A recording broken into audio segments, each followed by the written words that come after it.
अच्छा स्टूडेंट्स, अब हम देखते हैं कि रिप्रेजेंटेशन ऑफ वेक्टर्स जो है हमारा अगला टॉपिक है फिज़िक्स का, कि रिप्रेजेंटेशन ऑफ वेक्टर्स क्या होती है। रिप्रेजेंटेशन मीन इजहार, ज़ाहिर करना किसी चीज़ को, और किसको ज़ाहिर करना है, हमने वेक्टर्स को ज़ाहिर करना है। तो वेक्टर्स को ज़ाहिर कैसे किया जाता है, ये जो है हमारा आज का क्वेश्चन है। तो लिखा हुआ है कि to differentiate a vector from a scalar quantity. मैं एक बात आपको यहाँ पे फिर बताता चलूँ कि हमने पढ़ा था कि वेक्टर क्वांटिटीज़ ऐसी क्वांटिटीज़ होती हैं जिनकी एक्सप्रेशन के लिए, जिनको ज़ाहिर करने के लिए हमें उनकी मैग्नीट्यूड के साथ साथ उनकी डायरेक्शन भी बतानी पड़ती है, जबकि स्केलर क्वांटिटीज़ में डायरेक्शन बताने की ज़रूरत नहीं होती। वो सिर्फ़ और सिर्फ अपनी मैग्नीट्यूड से मुकम्मल तौर पर बयान कर दी जाती हैं। तो अगर हम एक वेक्टर क्वांटिटी को स्केलर क्वांटिटी से अलहदा करना चाहते हैं, वो यूज़ बोल्ड लेटर्स। हम क्या करते हैं, हम बोल्ड लेटर इस्तेमाल करते हैं। बोल्ड लेटर मीन हाईलाइट करके इस्तेमाल करते हैं to represent vector quantity such as, जैसे ये एफ बोल्ड किया हुआ है, ए बोल्ड किया हुआ है। ए से एक्सेलरेशन मुराद है, डी से डिस्प्लेसमेंट वेक्टर हो सकता है, एफ से फोर्स का वेक्टर हो सकता है। आर ए बार, पहला तरीका तो ये है कि हम जो भी वेक्टर्स दिए होते हैं उनको स्केलर से डिफ्रेंशिएट करने के लिए या ज़ाहिर करने के लिए बोल्ड लेटर इस्तेमाल करते हैं, या क्या करते हैं, आर ए बार या एक बार इस्तेमाल करते हैं। जैसे ये लिख लिया है एफ ए बार, फिर ए बार, फिर D bar. R arrow over this symbols, या फिर इन सिंबल्स के ऊपर जो है एरो का इस्तेमाल कर लेते हैं।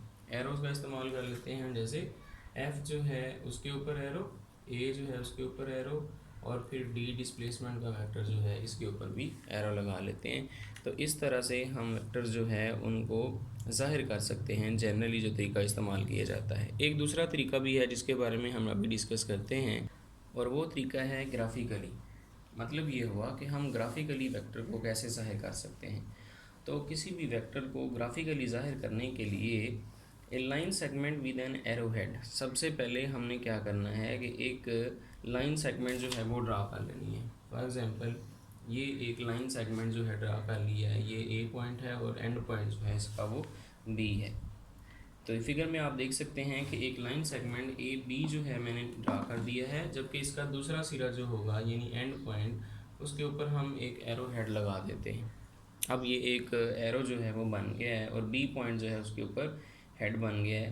तो अब ये जो रिप्रेजेंट कर दिया है हमने, इसमें लेंथ यहाँ से लेके ए से लेके बी तक जो लेंथ है वो ज़ाहिर कर रही है इसकी मैग्नीट्यूड को, और जो हेड ऊपर एरो लगा हुआ है, निशान लगा हुआ है तीर का जिसे हम निशान कहते हैं, वो उसकी डायरेक्शन को ज़ाहिर कर सकता है।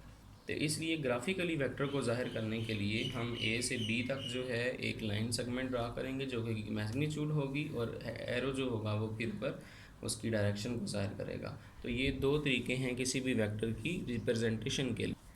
तो ये मैंने लिख भी दिया है कि graphically A vector can be represented by A line segment with an arrow head. हम एक एरो हेड जो है उससे ग्राफिकली किसी भी वेक्टर को जाहिर कर सकते हैं। In figure the line A B with arrow head represents a vector V. अब जो फिगर मैंने ड्रा की है ये एक वेलोसिटी के वेक्टर को शो कर रही है, और ए बी जो है लाइन से जाहिर किया गया है।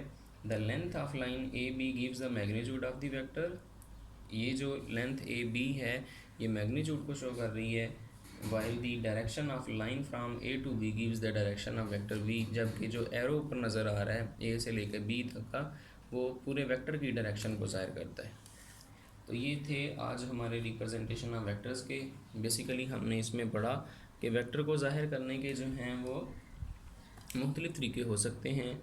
उनमें एक तरीका जो था वो ये था कि वेक्टर्स को बोल्ड लेटर से ज़ाहिर किया जाता है। दूसरा हमने पढ़ा बार लगाया जा सकता है। तीसरा हमने देखा कि एरो हेड जो है उसे भी ज़ाहिर किया जा सकता है। और इसके बाद ग्राफिकली मेथड जो था ये इसका दूसरा तरीका था। इसमें हमने देखा कि वेक्टर को ग्राफिकली जो है वो भी ज़ाहिर किया जा सकता है। और ग्राफिकली जो है वेक्टर को ज़ाहिर करने के लिए सबसे पहले एक लाइन जो है वो ड्रा करनी है, जैसे लाइन ए बी की है, और फिर जो है उसके ऊपर एक एरो लगा देंगे एंड पॉइंट पर, तो वो पूरे वेक्टर की डायरेक्शन को ज़ाहिर करेगी। यही हमारा आज का काम था। इसको आप इसी तरह नोटबुक्स पर नोट भी करें, और याद करेंगे तो आपको इंशाल्लाह याद हो जाएगा। ओके, अल्लाह हाफिज़।